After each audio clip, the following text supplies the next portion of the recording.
ጉድ ይላል። ሰላም አለይኩም ረህመቱላሂ ወበረካቱ።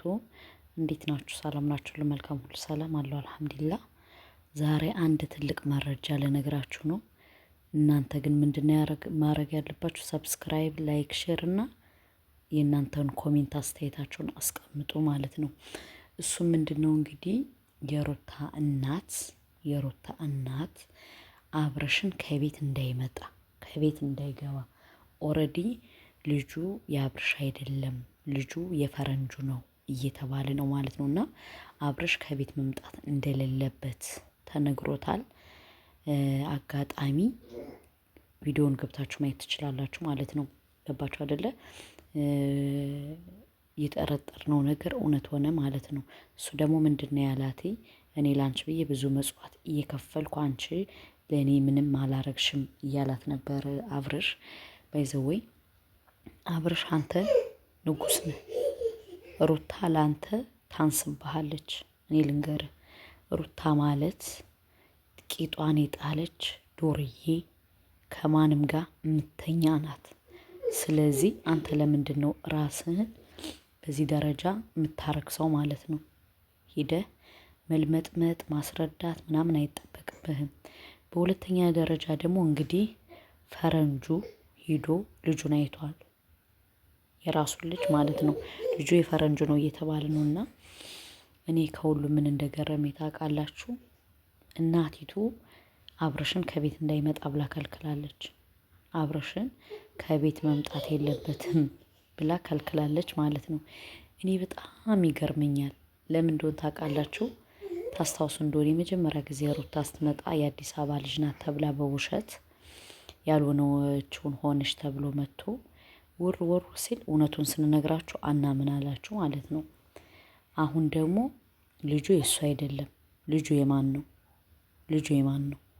የፈረንጁ ነው። ገባችሁ አይደለም? ለዛ ነው የሩታ እናት ከቤት መምጣት የለብህም ያለችው ለአብርሽ። ገባችሁ? ከቤት መምጣት የለብህም ያለችው ማለት ነው። እና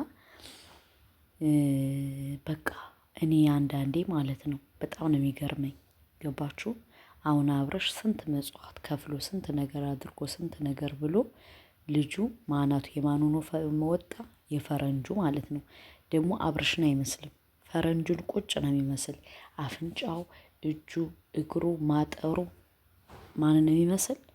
ፈረንጁን ነው የሚመስል ማለት ነው። እና አብርሽ የራስን ህይወት ምራ። አንተ ትክክለኛ ለአንተ የምትገባ ለአንተ ትክክለኛ ህይወትህ ሄርሜላ ናት። ሄርሜላ እንጂ ሩታ አይደለችም ማለት ነው። ስለዚህ ተስፋህን ቁረጥና ከሄርሜላ ጋር ቀጥል ማለት ነው። በሁለተኛ ደረጃ ደግሞ እኔ ግራ የገባኝ ማለት ነው እህቲቱ ማለት ነው። ሩታ እህት የለኝም ምናምን ብላ ነው ስታበጣጥረኝ ነበር። እቺ እህቲቱ ደግሞ እናትና አባቷ ሲወጡ ደውላ ና ብላን ያመጣችሁ በግዴታ። ማንን? አብርሽን። እሱ ይሄ ማን የሚባለውንና ፈረንጁ ደግሞ የልጁ አባት ነው። ልጁ የፈረንጁ ነው፣ የአብርሽ አይደለም። ገባችሁ? ለዛ ነው አሁን ገና ብዙ ጉድ ትሰማላችሁ ማለት ነው። እና እኛም እንሰማለን፣ እነሱም ይስሩ። ግን እዚህ ላይ መማር ያለባችሁ ነገር ምንድነው እህቶቼ? አብርሽ የዋህነት እዚህ ላይ ማብዛት የለበትም። ሩታን መከተል አይጠበቅበትም። ሄርሜላ ማስቀየም አይጠበቅበትም። እሱ ትክክለኛ ህይወቱ ሄርሜላ ናት። ከሄርሜላ ጋር መሄድ ነው ያለበት እንጂ ሩታን መልመጥመጥ የለበትም ማለት የለበትም። ለምን ካላችሁ አንደኛ ልጁ የሱ አይደለም። የማን ነው ልጁ? የፈረንጁ ነው። የፈረንጁ ልጅ ነው። እንግዲህ እሱ ልጅ እያለ እየሳመ ያለ ፈረንጁ ምን እንደተሰማው እኔ ማወቅ ፈልጋለሁ። ለምን ካላችሁ ኦልሬዲ አባቱ እያለ ለምንድን ነው ሌላ ሰው ልጁን ልጅ እያለ የሚስመው? በሁለተኛ ደረጃ ለምን ከቤት ትመጣለህ ምናምን ተብሏል ማለት ነው። ትክክል፣ ከቤት መሄድ የለበትም አብርሽ። ለምን ካላችሁ ኦልሬዲ ልጁ የሱ አይደለም። የማን ነው? የፈረንጁ ልጅ ነው። የፈረንጁ ልጅ ስለሆነ ስለዚህ አብርሽ ለምንድን ነው የሚሄደው? መሄድ ያለበት ማለት ያለበት ከማን ጋር ነው? ከሄርሜላ ጋር ነው ማለት ነው። የሱ ህይወት የሱ ትክክለኛ ነገር ደግሞ ሄርሜላ ናት። ሌላ ማንም ሴት አይደለም። ሄርሜላ ናት የሱ ህይወት። ገባችሁ? ለሱ ብላ ስንት መጽዋት የከፈለች ሄርሜላ ናት። እና ሄርሜላን ማስቀየም የለብህም። ሄርሜላን ማስቀየም የለብህም አብርሽ ማለት ነው። ለምን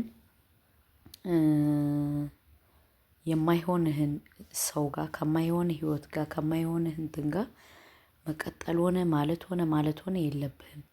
ስለዚህ ሄርሜላን ከዚህ በላይ ማስቀየም የለብህም።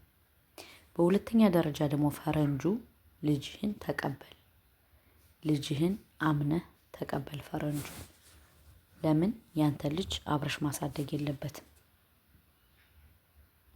የለበትም። አስበህበት አለመህበት ስለወለድክ ፕሊስ ልጅህን ተረከበን። አብርሽን ለቀቅ አርጉትና ልጁን ኦር ከሄርሜላ ጋር ያለው ህይወቱን ያስተካክልና ይውለድ። አዎ ዱባይም እንወስደዋለን እኛ። ዱባይ ነው ከሄርሜላ ጋር ዱባይ ነው የምንድረው። ዱባይ እንድረዋለን። ከሩታ የበለጠ አርገን ማለት ነው እንድረዋለን። ለምን ካላችሁ ይገባዋል። አብርሽ ይገባዋል ማለት ነው። አብርሽ የዘመኑ ንጉስ ብለነዋል። የቡታጀራ ንጉስ ተረዳችሁ? ስለዚህ ከቻልሽ ውዴ ሩታ አብርሽን ለቀቅ አርጊውና የራስሽን ህይወት ኑሪ። አንቺ መቼም ከሱ ራስ መውረድ አትፈልጊም። ለምን እንደሆነ ያላቅም። እኔ ግርም ያለኝ ደግሞ እህቲቱን ብትል ጥሩ ነው። እናትና አባትሽ የለም ደውዬ ነው ያመጣሁት ትላለች ማለት ነው። እናትና አባትሽ የሉም እኔ ደውዬ ነው ያመጣሁት። ስንት አይነት ጉድ ሰው አለ በእናታችሁ። እንደው ዘንድሮ ማለት ነው ብዙ ነገር ነው የምንሰማው የምናየው የምንለው እና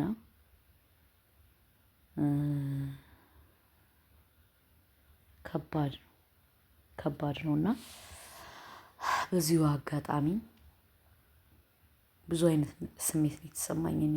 ለምን ካላችሁ አንዳንድ እናቶች ልጅ መውለድ ፈልገው ልጅ ሳይሰጣቸው ቀርቶ እንደነ ሩታ አይነት ሰው ደግሞ ዝም ብሎ ወልዶ አንደኛው አባት ያንተ ነው አንደኛው አባት ያንተ ነው እያሉ የሚኖሩ ሴቶች አሉ ማለት ነው። እና ህይወት በስንት አይነት ነገር ታያታላችሁ። በጣም የሰው ልጅ ህይወት ዝብርቅርቅ ያለ ነገር ነው እንትን የምታዩት ማለት ነው። እና እኔ በጣም ስለገረመኝ ነው። አሁን ሩታ ደግሞ ልጁ ትላለች። ልጁ የማን ልጅ ነው? የፈረንጁ ልጅ ነው። ልጁን ማሳደግ አለበት። አዎ ማሳደግ አለበት። እኔ አላቅም። ብዙ አይነት ነገር እየሰማን ነው እያየን ነው። ግን በዚህ ደረጃ ማለት ነው አላቅም። ፈረንጁ በጣም አስመሳይ ነው። ለምን ካላችሁ ልጁ የራሱ ልጅ መሆኑ እያለ እያወቀ እየሰማ ዝም ብሎ ማለት ነው አብርሽን እንደዚህ ነው እያለ ይሰክሰዋል። ስለዚህ ልጅህን አሳድግ ፈረንጁ፣ ልጅህን ተቀበለን ማለት ነው።